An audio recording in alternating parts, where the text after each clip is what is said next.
The brush headers, they're pretty much a perfect solution for the juicy screens. Spraying Systems has a big portfolio when it comes to solutions for the sugar mill market. So we have solutions that goes from the tippler to the boiler, to the evaporators, to the juicy screen, to the maceration, to the fugos. So there is a bunch of solutions that we have in our portfolio. So when it comes, for example, to the juicy screen is pretty much the worst point of contamination of the process. So if we take some time to measure the juice at the beginning of the juicy screen and at the end of the juicy screen, we're going to see that the contamination has gone to the roof. So and the main reason for that is that we don't have a good spray bar in place.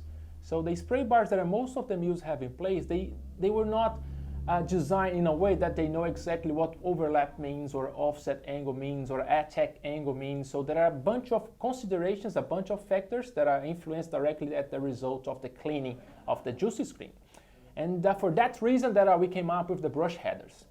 The brush headers are ideal for this sort of application. So they take into consideration the overlap, the offset, and the attack angle, and that gives us a very low coefficient of variation. So that means that we are going to be cleaning the juicy screen very, very properly.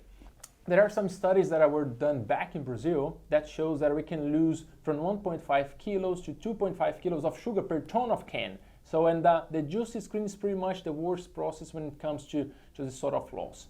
So it's important to keep in mind how important it is to clean the juicy screen properly. The brush headers, they're pretty much a perfect solution for the juicy screens because they got a brush that goes inside the pipe and cleans the nozzle from time to time to avoid the nozzles to get clogged. And that's something that it doesn't happen when you have a standard spray bar.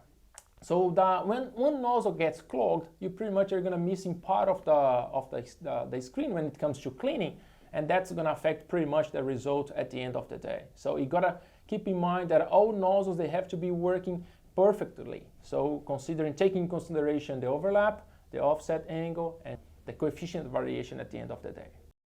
And we also have two options of brush headers. So we can go with a manual version where you have like a wheel. You just have to turn the wheel, spin it, and you're going to be cleaning the nozzle. And if you don't want to see anyone going up there to clean the nozzles, just go with a automatic version. So there is a motor, a gearbox attached to the back of the pipe, and that can be done automatically.